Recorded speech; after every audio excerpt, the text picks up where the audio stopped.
Hello, and happy August to all our friends from the Financial Advisor Group. It's hard to believe it's August already, but this is how summers go, right? Just faster and faster every single year. Just wanted to pass along a normal video update to give you our current thoughts. Although newsflash, we don't think things have really changed that much.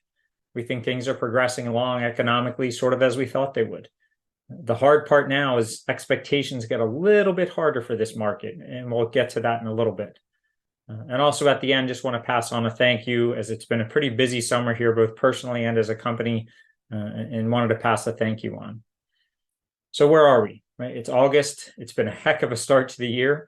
And we started talking about probably about 10, 11 months ago about how things were getting less worse if you look close enough. We kept using that term.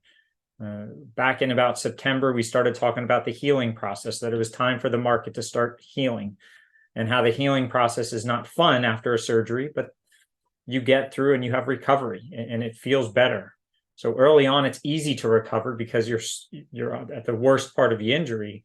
But after you make progress, each little step gets a little bit harder. And that's an analogy we use to where we are today. So let's look back.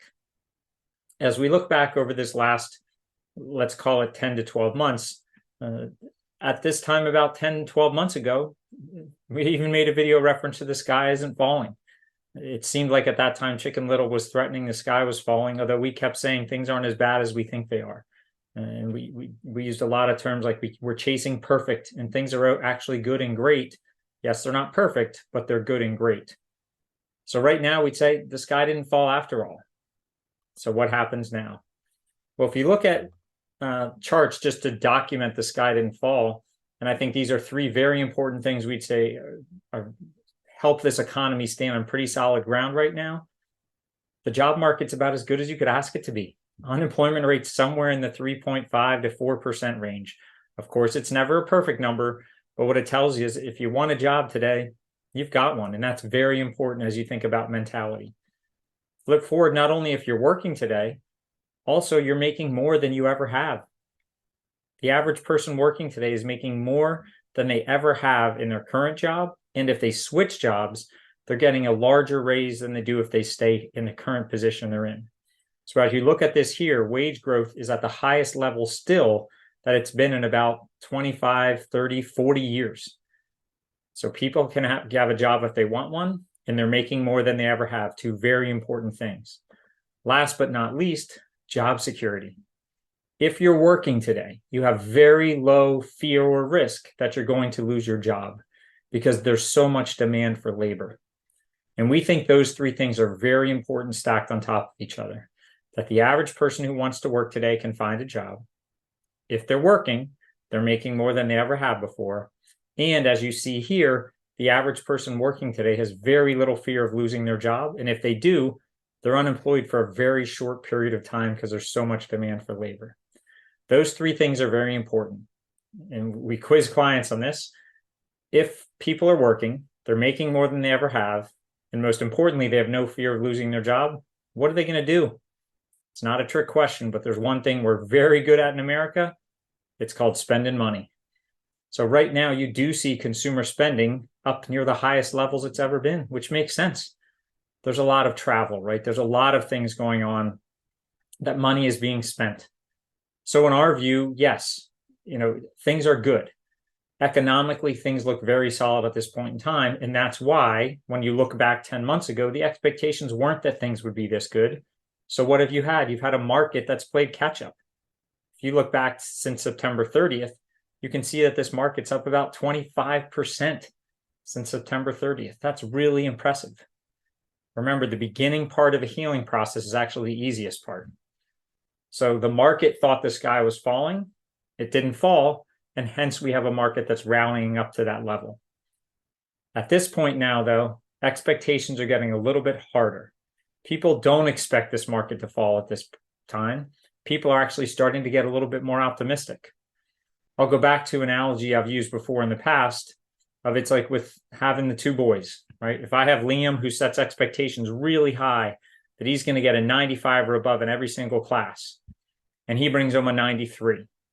93 is a great grade, but because he set the expectation so high, I viewed the 93 a little bit differently. If Keenan somehow, though, sets expectations of a 90 and he brings home a 93, it's the same score Liam got, but because the expectations were lower, I'm more excited about it. 10 months ago, the expectations were lower, right? If someone brought home a 93 10 months ago, we rewarded it. Today, as expectations get higher, that 93 isn't going to be rewarded as much. So now it gets harder for this market to move higher. So we're not saying we're worried about the market. Now the hard part comes. So our view, yes, it's been a great 10-month run for the market, but now it's probably time for the market to take a little breather and figure out where it goes from here.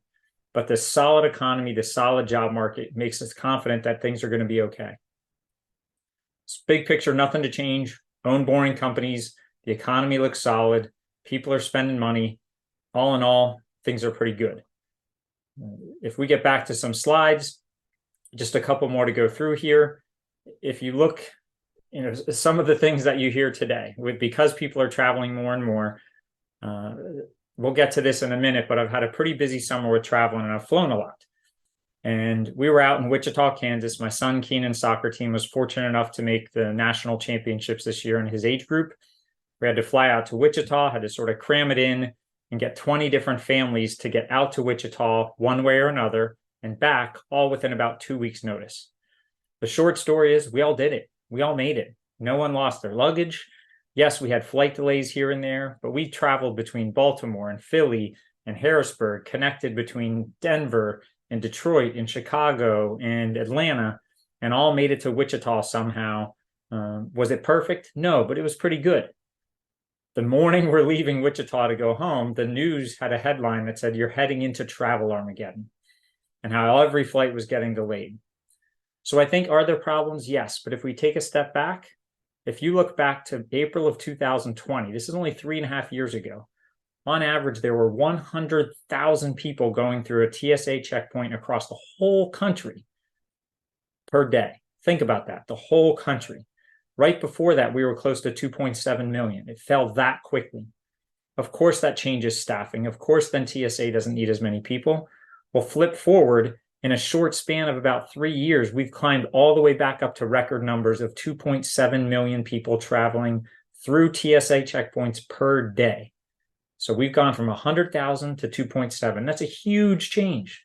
Of course, there's going to be growing pains. Of course, there's going to be issues. But as more people travel, more people have issues, right? It's okay. Our view is, are there going to be some travel concerns? Sure, but we're not quite sure we'd call it travel Armageddon. That just be prepared and understand that travel has some benefits to it. So again, as we said, long story short, we made our travels. Sure, there were some delays, but we made it safely. And the benefit to traveling, long story short, in a pretty amazing way, and this is a humble brag, Keenan's team ended up winning the national title out in Wichita. So boy, was it worth the trip. And this is where the first thank you comes in. I was debating if I was going to make the trip out there or not, because it's been a pretty busy summer. And, a couple of people here at the office had said, hey, you should really make the trip. And so did, I'll give credit to my oldest son, Liam, who said, I've got to go. And a big thank you to our clients who were so understanding of appointments we had to change and move around. It's like family. You guys were so appreciative and happy the fact that I had this opportunity to go out there. So a big thank you to you. A thank you for understanding and really putting family first. That means a lot to us here at the office. And we feel that we feel that you care for us like family, not just as a client.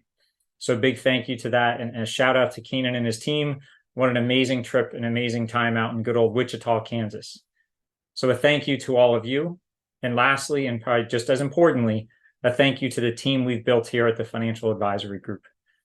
It's so comforting to be able to know that we can go on vacation for 1 week, for 2 weeks, jump in and out because of a surprise event like the event out in Wichita, and have people behind you to back you without missing a blink.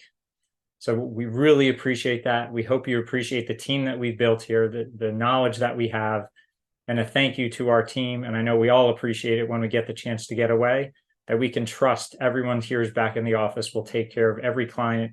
Just like you care about us as family, we care about you the same way. So a hearty thank you to you, our clients, a hearty thank you to our team here at the office. Make it a great rest of the summer. We look forward to seeing everyone soon. And don't worry about that travel Armageddon. Just head out there and see the world. The world's waiting for you. Make it a great summer.